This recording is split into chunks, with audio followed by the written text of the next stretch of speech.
اعوذ باللہ من الشیطان الرجیم بسم اللہ الرحمن الرحیم السلام علیکم ورحمۃ اللہ وبرکاتہ رب اشرح لی صدری ویسر لی امری واحلل عقدۃ من لسانی یفقہوا قولی اللہم اجعل عملی کلہ صالحا واجعلہ لوجہک خالصا ولا تجعل لأحد فیہ شیئا۔ آج کا ہمارا موضوع نہایت ہی اہم اور نازک موضوع ہے، وہ ہے سیکنڈ وائف، دوسری شادی۔ آج کا جو موضوع ہے وہ بہت ساری عورتوں کو پسند نہیں بھی آ رہا ہوگا، اور بہت ساری عورتیں اس کے خلاف بھی ہوں گی، بالکل دل نہیں چاہ رہا ہوگا کہ اٹینڈ کیا جائے سیشن، لیکن بہت ساری ایسی خواتین اس کے حق میں بھی ہوں گی۔ مگر یہاں جو بات ہے وہ ہماری خواہشات، ہماری چاہت، ہمارے نفس، ہماری ذات کی نہیں ہے، بلکہ اللہ سبحانہ و تعالیٰ کے قانون کی ہے کہ اللہ تعالیٰ تمام انسانوں سے برابر محبت کرتے ہیں۔ اللہ تعالیٰ سب کا مالک ہے، تو اللہ سبحانہ و تعالیٰ کے جو قوانین ہیں وہ تمام انسانیت کے لحاظ سے ہیں، صرف ایک انسان یا ایک کسی کی مرضی کے مطابق نہیں ہے۔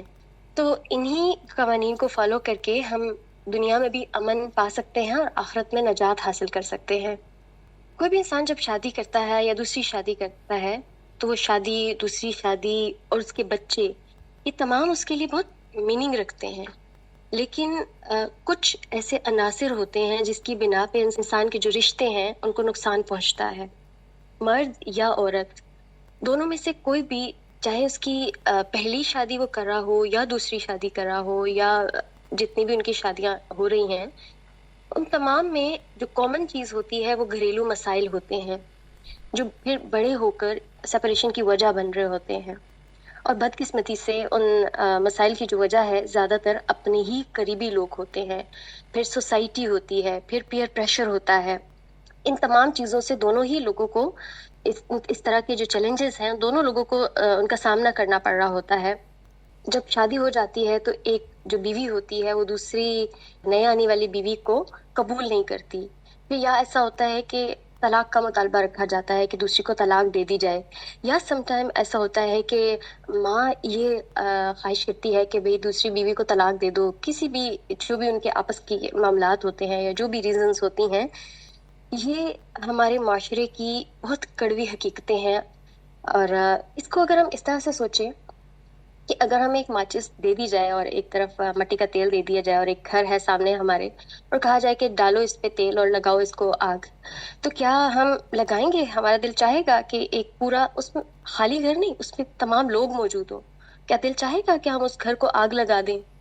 کبھی بھی کوئی انسان ظاہری طور پہ چاہے گا نہیں، لیکن انٹرنلی ہم سب یہ کہیں نہ کہیں غلطیاں کر کے، کہیں اپنی زبان سے، کہیں اپنے ایک چھوٹے سے ایکشن سے، جانے انجانے میں، موسٹلی جانے میں، ہم دوسروں کے گھروں کو برباد کر رہے ہوتے ہیں، دوسروں کے گھروں کو آگ لگا رہے ہوتے ہیں۔ تو اس کو اس مثال سے سمجھے تو شاید ہم اس برائی کو، اس حقیقت کو جان سکے کہ جو ہم آج کل کر رہے ہیں گھروں میں۔ اب ایک بہت اہم جو چیز ہے، جو اکثر لوگ کہتے ہیں کہ مردوں کو ایک سے زیادہ شادی کرنے کی اجازت کیوں ہے؟ ان کی تو بڑی موجیں ہیں، مگر حقیقت میں جو شخص ایک سے زیادہ شادی کرتا ہے، ایک سے زیادہ شادیاں کر لیتا ہے، تو اس کی ساری موجیں اس ٹائم پہ ختم ہو جاتی ہیں۔ دنیا میں اگر بظاہر لگتا ہے کہ وہ موج میں ہے، لیکن آخرت کے لحاظ سے اس کی جو پکڑ ہے، اس سخت پکڑ کا اندیشہ ہے، اور اس کی وجہ یہ ہے کہ اس کی ذمہ داریاں دگنی ہو جاتی ہیں۔ پھر بعض عورتوں کا یہ اعتراض ہوتا ہے کہ عورت کو کیوں زیادہ شادیوں کی اجازت نہیں ہے جیسے مردوں کو ہے۔ دیکھیے اگر ایک ہسبینڈ کو عورت کیسے ڈیل کر رہی ہوتی ہے، اس کی ضروریات کو پورا کرنا، ان تمام چیزوں کو ایک سوچے کہ اگر ایک سے زیادہ ہسبینڈ ہوتے تو کیسے ایک عورت مینج کرتی، مشکل ہوتی۔ اللہ تعالیٰ نے عورت کو جو ایک ہسبینڈ کے ساتھ باؤنڈ کیا ہے، عورت اس کو قید سمجھتی ہے، لیکن حقیقت میں یہ جو قید سمجھا جا رہا ہے یہ حقیقی طور پہ آزادی ہے، حقیقی طور پہ اسی میں خیر اور بھلائی ہے۔ جیسا کہ اللہ تعالیٰ قرآن میں فرماتے ہیں وَالصُّلْحُ خَيْرٌ، صلح کرنے میں بھلائی ہے۔ یہ اگر دونوں ہسبینڈ وائف میں سے کسی ایک سے زیادتی ہو جاتی ہے تو ایک دوسرے کو منانے میں یا معافی مانگنے میں وہ آر محسوس نہ کریں، کیونکہ ان کے آپس کا ہی تو معاملہ ہے۔ جیسے ہی غصہ آ گیا تو فوراً صلح کر لیں، اس میں دیر نہ کریں۔ کیوں؟ کیونکہ اللہ تعالیٰ نے فرمایا ہے کہ صلح کرنے میں ہی خیر ہے۔ ہم شادی کے مقصد کو، شادی کی اہمیت کو نہیں جان رہے ہوتے. یہ شادی وقتی جذبات کا نام نہیں ہے، بلکہ یہ ایک خاندان بنانے کے لیے اللہ تعالیٰ نے رکھا ہے. انسانیت کی تعلیم اور تربیت کے لیے گھر بنایا جاتا ہے. اسی لیے انسانوں کی بھلائی اور آئندہ نسلوں کی جو بھلائی ہے اسی میں ہے کہ آپس میں دونوں جو اسپاؤسز ہیں وہ بنا کے رکھیں، ایک دوسرے کی عزت کریں، ایک دوسرے کا خیال کریں. نہ مرد چھوٹی چھوٹی باتوں پہ آپے سے باہر ہو، اور نہ ہی عورت جو ہے وہ چھوٹی چھوٹی بات کو محسوس کر کے اتنا بڑا بنا کے مائنڈ کر کے گھر کے ماحول کو خراب کرے، بلکہ دونوں کو ایک دوسرے کے مزاج کو سمجھنے کی ضرورت ہے. اور یہ جو صلح کرنے کی بات کی گئی ہے، اسی میں ہی عورت کی اور مرد کی دونوں کی عزت اور عصمت کی حفاظت چھپی ہوئی ہے. صلح کرنے میں جو سب سے امپورٹنٹ چیز ہوتی ہے وہ عاجزی ہے، وہ ہمبلنس ہے، کہ وقتی بات کو بڑا نہ کیا جائے، اس کو بڑا ایشو نہ بنایا جائے. جو حدیث میں ہمیں پتہ چلتا ہے کہ اگر انسان حق پہ ہوتے ہوئے بھی جھگڑا چھوڑ دیتا ہے تو اس کے لیے جنت کے وسط میں گھر کی بشارت ہے. تو ہم اگر ان بشارتوں کو حاصل کرنا چاہتے ہیں تو ہمیں وہ کام بھی کرنے ہیں انشاءاللہ. دونوں اسپاؤسز اگر، کیونکہ یہ ایک دوسرے کی ضرورت ہے، اللہ تعالیٰ نے ان کو ایک دوسرے کی ضرورت بنایا ہے، تو الگ ہونے میں فائدہ نہیں ہے بلکہ دونوں کا نقصان ہے. لیکن اگر آگے ان کی اولاد ہے تو اور بھی بڑا نقصان ہے. تو یہاں یہ بات سمجھنے کی ضرورت ہے کہ یہ صلح کی بات آخر کیوں کی گئی ہے. اب عورت کی طرف سے صلح کیا ہے کہ جب مرد دوسری شادی کر لیتا ہے تو عورت کس طرح سے صلح اس کی طرف سے ہوگی. عورت کہے کہ تم مجھے طلاق نہ دو، میں تم سے پورے حقوق کی ڈیمانڈ نہیں کرتی، جتنے حقوق مل رہے ہیں اس پہ وہ اکتفا کرے. پھر شوہر کی طرف سے صلح کیا ہے کہ ظاہر میں جو حقوق دیے جا سکتے ہیں ان کو وہ ادا کرتا رہے، مثلا نان اور نفقہ وغیرہ. مگر دل کے جو جذبات ہیں اس پہ تو پکڑ بھی نہیں ہوگی، کیونکہ وہ انسان کے اختیار میں نہیں ہے. کیونکہ قیامت کے دن شوہر سے دو بیویوں کے بارے میں جس عدل کی بات ہوگی وہ ظاہری معاملات کی ہے. جیسا کہ ہم جانتے ہیں کہ نبی صلی اللہ علیہ وسلم جو بیویوں کے معاملے میں عدل کی بات ہے اس پہ ان کو کوئی مواخذہ نہیں ہوگا، لیکن پھر بھی ان کا تقویٰ کا مقام کیا تھا کہ وہ پھر بھی وہ ڈرتے تھے. وہ کیا فرماتے تھے کہ یہ میری تقسیم ہے جو میں کر سکتا ہوں، اور دعا کرتے تھے اے اللہ مجھے اس معاملے میں ملامت نہ کرنا، نہ پوچھنا جس کا میں مالک نہیں ہوں، یعنی دل کے جذبات کا. ان کا تو مالک ہے، میں مالک نہیں ہوں. یعنی اگر جذباتی طور پہ ان کا ایک بیوی کی طرف رجحان زیادہ ہے تو یہ ایک نیچرل معاملہ ہے، اس پہ پکڑ نہیں ہوگی. انسان کا دل انسان کے اپنے ہاتھ میں نہیں ہوتا.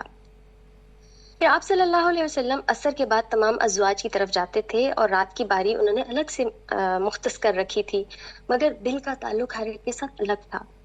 بہت امپورٹنٹ چیز یہ سمجھنے کی ضرورت ہے کہ عورت شوہر سے 100% پورے حقوق کی ڈیمانڈ نہ کرے. وہ یہ ڈیمانڈ نہ کرے کہ جیسا تعلق، دلی تعلق اس کا دوسری بیوی کے ساتھ ہے ویسا ہی مجھ سے بھی کرے، ورنہ میں جا رہی ہوں، ورنہ میں گھر چھوڑ دوں گی. بنسبت اس کے کہ وہ ایسی ڈیمانڈ کرے، بلکہ اس کو چاہیے کہ جو اس کو حقوق دیے جا رہے ہیں، جو اس کے یعنی جتنی ہسبینڈ کوشش کر رہا ہے دونوں میں عدل کرنے کی پوری کوشش کر رہا ہے تو وہ اس پہ اکتفا کر لے، وہ اس پہ راضی رہے. کیونکہ اگر ایسے میں عورت بلا وجہ طلاق کا مطالبہ کرتی ہے تو اس کے بارے میں بہت سخت حدیث آتی ہے کہ وہ عورت جو بلا وجہ ہسبینڈ سے طلاق کا مطالبہ کرتی ہے تو وہ جنت کی خوشبو بھی نہیں سونگھ سکے گی. یہ کوئی عام بات نہیں ہے، بلکہ ہمیں ڈرنے کی ضرورت ہے اس بات پہ. دوسری طرف اب مرد کو بھی کہا جا رہا ہے کہ وہ دوسری شادی کے شوق میں پہلی بیوی کو پوری طرح سے اگنور نہ کر دے، اس کے بھی حقوق پورے کرے.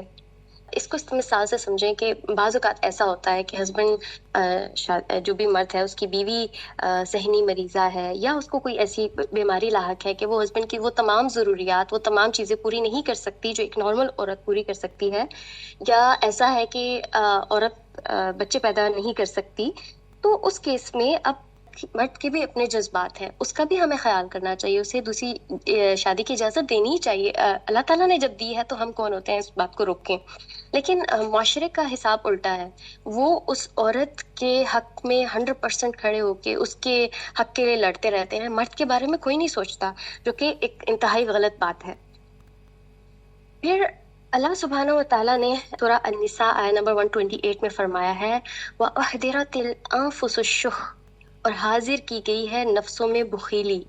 یعنی یہ جو شخ کی بات ہو رہی ہے، جس دل کی تنگی کی بات ہو رہی ہے، اس میں طمع، حرص اور خود غرضی بھی شامل ہے۔ یعنی مرد یا عورت، ہسبینڈ یا وائف، اپنے حقوق کو لینے کے لیے لالچ شو کریں، اپنے حقوق کو لینے کے لیے خود غرضی کا مظاہرہ کریں۔ یعنی یہ جو جس شخ کی بات ہو رہی ہے، یہی وہ شخ ہوتا ہے جس کی وجہ سے ہسبینڈ وائف ایک دوسرے کا جو حق ہے وہ نہیں پہچان پاتے، ایک دوسرے کا جو حق ہے وہ نہیں دے پاتے۔ یہی شخ اس کے راستے میں آڑے آتا ہے۔ اللہ تعالیٰ ہمیں اس شخ سے محفوظ رکھیں۔ اس بات کو سمجھنا چاہیے کہ اللہ تعالیٰ نے ہسبینڈ اور وائف کو ایک دوسرے کا لباس بنایا ہے۔ کس چیز کا لباس؟ ایک دوسرے کی عزت، ایک دوسرے کا وقار ہے، ایک دوسرے کی زینت ہے، ایک دوسرے کا سکھ ہے ہسبینڈ اور وائف۔ تو اس بات کو ذہن نشین رکھنا چاہیے، جب بھی کوئی ایسا معاملہ پیش آئے، جب ایسی کوئی مشکل پیش آئے، ایک دوسرے کے بارے میں بات کرنے سے پہلے اس بات کو یاد رکھنا ہے کہ اللہ نے ہمیں ایک دوسرے کا لباس بنایا ہے۔ پھر انسان کا نفس اس بات پہ کم ہی آمادہ ہوتا ہے، یعنی صلح کرنے میں، منانے، یعنی موسٹلی ایسا ہوتا ہے کہ انسان کیا کرتا ہے کہ صلح نہیں کرتا، یعنی ایک شاید چھوٹی سی ایفرٹ کر کے صلح کر لے، بجائے اس کے کہ وہ صلح کرے، تھوڑی ایفرٹ کر لے، وہ بڑا خطرہ مول لینے کے لیے تیار ہو جاتا ہے، یعنی بڑی ناراضگی، بڑی سزا بھگتنے کے لیے تیار ہو جاتا ہے، اور وہ نہیں ہمبلنس شو کرتا، یہاں عاجزی نہیں شو کرتا، بلکہ دل کی تنگی، اس شخ کی وجہ سے وہ بڑے مسائل کو اپنے زندگی میں آنے دیتا ہے۔ اصل میں جو بات یہ بتائی جا رہی ہے وہ یہ ہے کہ کبھی کبھی چھوٹا سا اگر ہم کام کر لیں، درگزر کر لیں، تو وہ بڑے مسئلے سے ہم بچ سکتے ہیں۔ تو اس چھوٹے عمل کو کر لینے میں زیادہ خیر ہے، بجائے اس کے کہ بڑے مسئلے کو دعوت دی جائے۔ جو بسا اوقات چھوٹی چھوٹی باتیں ہوتی ہیں، جو کبھی غصہ آ رہا ہے بہت زیادہ، کبھی بہت زیادہ چھوٹی چھوٹی چیز پہ ہم مائنڈ کر رہے ہیں، تو یہ تمام چیزیں دل کے شخ کی وجہ سے ہوتی ہیں۔ اگر ہمیں پتہ چل جائے کہ ہمارے دل میں شخ ہے، تو ہم اس کو دور کرنے کے لیے دعائیں کریں گے، اس کے لیے ایفرٹس کریں گے، اور ہم اپنے آپ کو سمجھ لیں گے کہ ہاں یہ شیطانی چالیں ہیں اور یہ شخ ہے، تو مجھے اس کو فالو نہیں کرنا، اس کی بنا پہ اپنے گھر کو خراب نہیں کرنا۔ جیسے کہ اللہ تعالیٰ قرآن میں فرماتے ہیں وَإِن تُحْسِنُوا وَتَتَّقُوا فَإِنَّ اللَّهَ كَانَ بِمَا تَعْمَلُونَ خَبِيرًا، کہ اگر تم احسان سے پیش آؤ اور خدا ترسی سے کام لو، تو یقین رکھو کہ اللہ تمہارے اس طرز عمل سے بے خبر نہیں ہوگا۔ یعنی اگر ایک مرد شادی کرنا چاہتا ہے یا کر لیتا ہے، تو دونوں میں سے کوئی جو ایک کیونکہ ہم دوسری شادی کی بات کر رہے ہیں، دوسری بیوی کی بات کر رہے ہیں، تو یہاں اسی سینیریو کو دیکھا جا رہا ہے کہ اگر ایک مرد دوسری شادی کر لیتا ہے تو کیا ہے کہ دونوں میں سے ایک وائف ضرور چھوڑنے چھڑانے کی بات کرے گی کہ اس کو طلاق دے دو، یا دوسری کہے گی پہلی کو طلاق دے دو، یا دونوں میں سے کوئی ایک ضرور ایسے مسائل پیدا کرے گی جو بچوں سے شروع ہوں گے، اور پھر دونوں کے خاندانوں، پھر ایکسٹینڈڈ فیملیز، انٹل کے فرینڈس تک چلے جاتے ہیں، کہ یعنی تباہیاں بہت دور تک جاتی ہیں۔ پھر بچتا کیا ہے پیچھے؟ نیگیٹیوٹی، نفرت، دشمنی، بکھرے ہوئے خاندان۔ تو یہ نقصان جو ہے وہ صرف ایک خاندان تک نہیں ہے، ایک نسل تک نہیں ہے، بلکہ اگلی نسلوں تک بھی جاتا ہے۔ یعنی یہ جو ہمارے بچے ہیں، یہ کل کو اپنے گھروں میں بھی یہی چیزیں رپیٹ کریں گی، کیونکہ انہوں نے یہی سیکھا، یہی کرتے ہوئے انہوں نے بڑوں کو یہی کرتے دیکھا بڑوں کو۔ تو جو شیطان، جیسا کہ حدیث میں آتا ہے کہ شیطان کا جو سب سے بڑا گول ہوتا ہے وہ سیپریٹ کرنا ہے ہسبینڈ وائف کو، تو یہاں وہ گول، اس کا سب سے بگیسٹ جو گول ہے وہ اچیو ہو جاتا ہے۔ ہم اس کو شے دیتے رہتے ہیں شیطان کو، تو ہمیں اس سے بچنا ہے۔ یہاں آخر میں ایک بہت اہم بات کرنے کی ضرورت ہے کہ دیکھیں پیچھے جہاں اللہ تعالیٰ نے جہاں ہمیں ایک دوسری بیوی کو اس بات کی اجازت نہیں ہے کہ وہ رشتوں کو سپوائل کرے، تو اب آج کل جو چیزیں ہو رہی ہیں کہ ایکس وائف، جو مرد دوسری شادیاں کرتے ہیں، تو ایکس وائف وہ بھی مسائل، وہ بھی پیچھا نہیں چھوڑتی ہیں، وہ بھی جتنا ہو سکتا ہے تباہ کرنے کی کوشش کرتی ہیں۔ تو خدا را اگر آپ ان میں سے کوئی آپ کا رشتہ ہے، یا آپ دوسری بیوی ہیں، یا آپ ایکس ہیں، یا آپ ساس ہیں، یا آپ کوئی بھی ہیں جو بھی اس پوائنٹ پہ ہیں، جو رشتوں کو خراب کرنے کی وجہ بن رہی ہیں، تو ہمیں بچنے کی ضرورت ہے، ہمیں تقوی اختیار کرنے کی ضرورت ہے، کیونکہ دنیا صرف اس حد تک نہیں ہے کہ ہم ایک دوسرے سے بدلے لیتے رہیں، صرف دنیا گزارنے تک نہیں ہے، بلکہ یہ دارالعمل ہے، آخرت ہے اصل میں۔ اس کی جو کچھ ہم یہاں کر رہے ہیں، اس کا بدلہ ہمیں آخرت میں ملنے والا ہے، تو ہمیں آخرت کے گھر کی فکر کرنی ہے۔ بس ایک سادہ سا اصول ہم نے اپنانا ہے کہ اگر ہم کسی کو فائدہ نہیں دے سکتے تو ہم نے کسی کو نقصان بھی نہیں پہنچانا. انشاءاللہ آئی ریئلی اپریشیٹ ڈاکٹر کنول کہ وہ آج کے اس نازک موضوع پہ، جس پہ کم ہی خواتین بات کرنا پسند کرتی ہیں، وہ اس پہ بات کریں گی. اس کے جو بہت اہم پہلو ہیں اس پہ نظر ڈالیں گی کہ یہ کھیل تماشا نہیں ہے بلکہ دین ہے جو تقویٰ اور جو اخلاق ہے اس کی بنا پہ چلتا ہے. جی ڈاکٹر کنول. السلام علیکم ورحمۃ اللہ وبرکاتہ. نحمدہ و نصلی علی رسولہ الکریم، اما بعد، فاعوذ باللہ من الشیطان الرجیم، بسم اللہ الرحمن الرحیم. رب اشرح لی صدری ویسر لی امری واحلل عقدۃ من لسانی یفقہوا قولی. میں جب یہ ٹاپک پریپیئر کری تھی تو میری آنکھوں کے سامنے سے ایک لطیفہ گزرا جو میں آپ سے شیئر کرنا چاہ رہی تھی.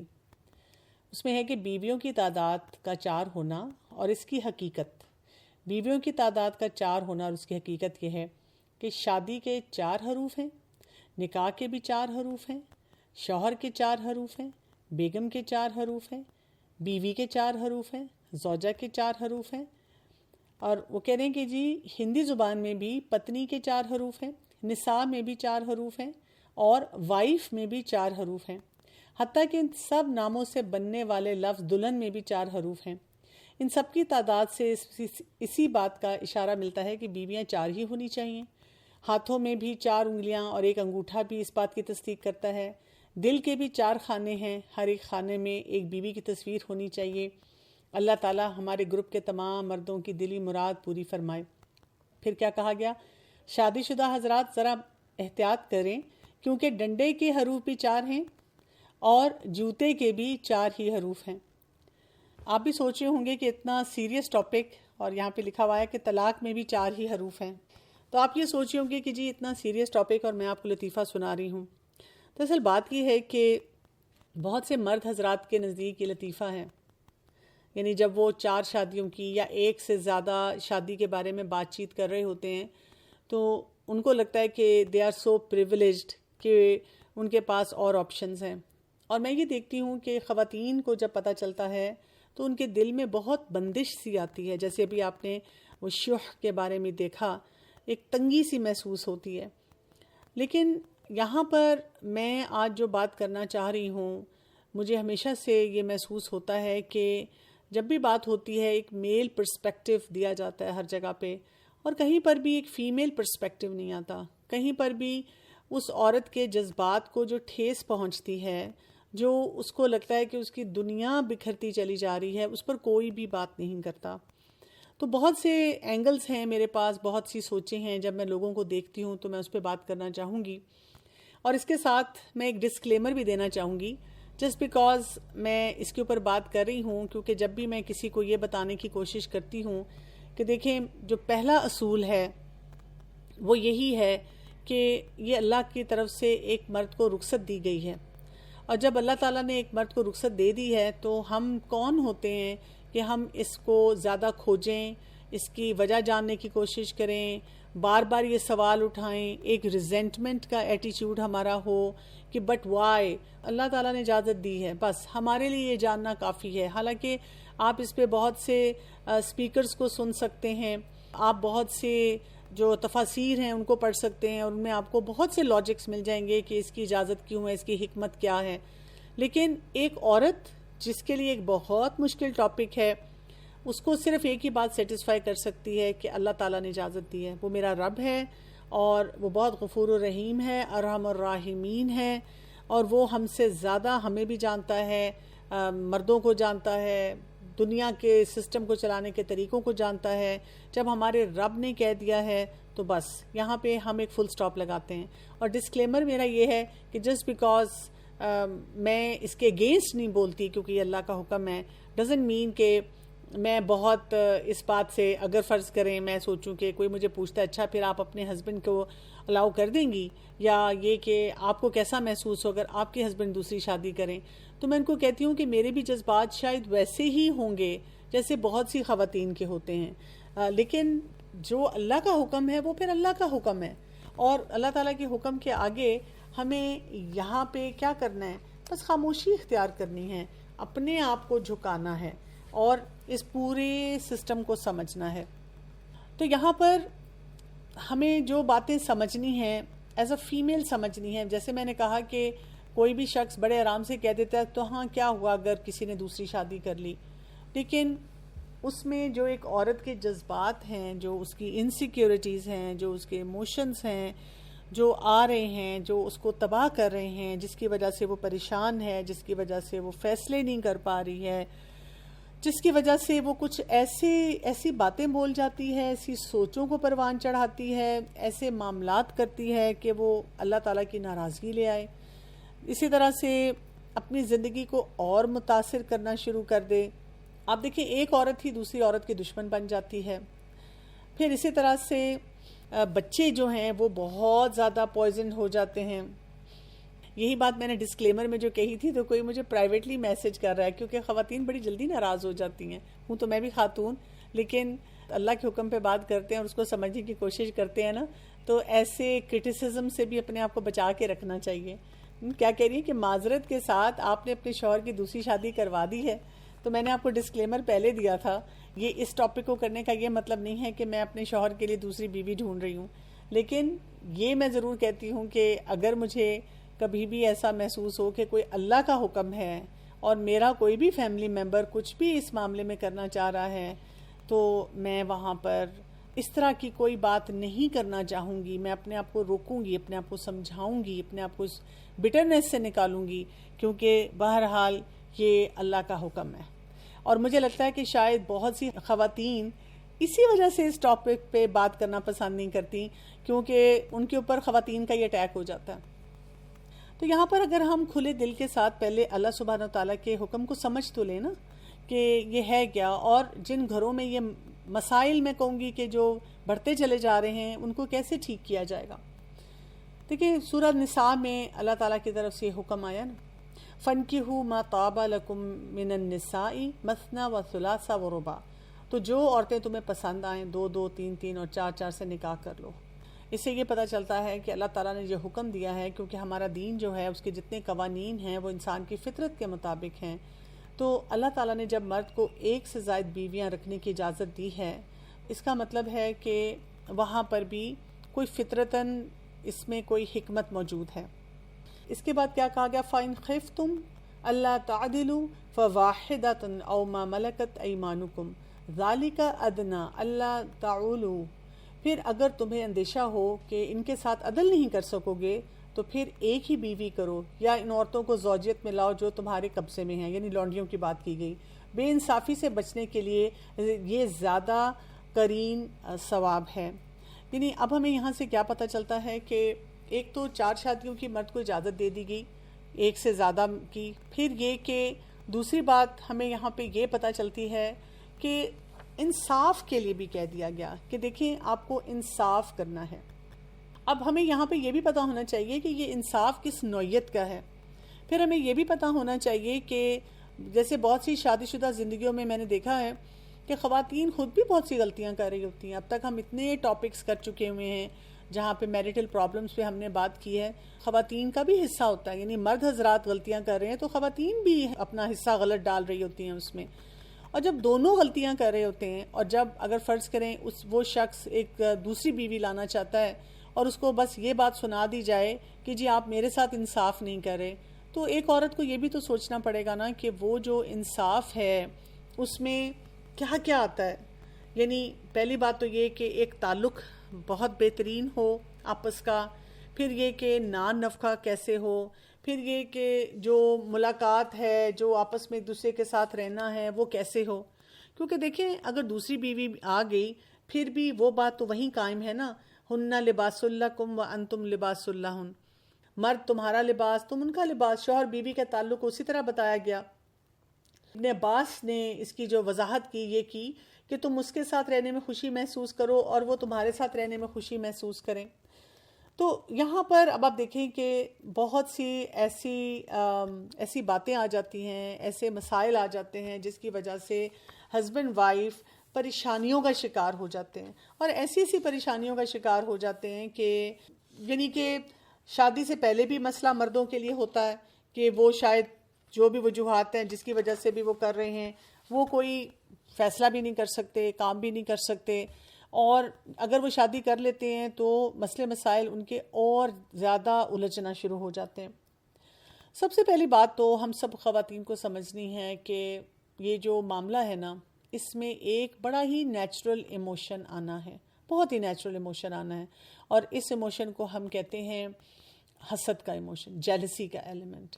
آپ دیکھیں میں اپنے گھر میں دیکھتی ہوں کہ میری ایک پوتی، اور بہت لاڈلی، کیونکہ گھر میں وہی ہر کوئی اس کو بہت لفٹ کرا رہا، اور اب اس کا بھائی پیدا ہوا، ابھی وہ چند مہینوں کا، اس کو ٹائم تو سب دیتے ہیں لیکن وہ چھوٹے بچے کو اٹھاتے ہیں، جیسے ہی چھوٹے بچے کو سب اٹھاتے ہیں تو وہ بڑی کی شکل پہ ایک شدید جیلس لک ہوتی ہے، اور میں کئی دفعہ اس سے پوچھتی ہوں کہ آپ جیلس ہو رہی ہیں، اور پھر ہم اس کو تھوڑا سا ڈسکس کرتے ہیں کہ اچھا اس وقت ہمیں کیا کرنا چاہیے۔ یہ جیلسی کا جو ایلیمنٹ ہے نا، یہ ہمیں جب ہم ازواج مطہرات کو دیکھتے ہیں جو ہمارے لیے رول ماڈل ہیں تو ہمیں ان میں بھی نظر آتا ہے۔ جیسے عائشہ رضی اللہ عنہا، خدیجہ رضی اللہ عنہا کے بارے میں کیا فرماتی تھیں؟ کسی کے بارے میں بھی مجھے ایسی فیلنگ نہیں آئی جتنی مجھے خدیجہ رضی اللہ عنہا کے بارے میں آئی، حالانکہ شی ہیڈ ناٹ میٹ ہر، یعنی ان کے شادی سے پہلے ہی وہ وفات پا چکی تھی،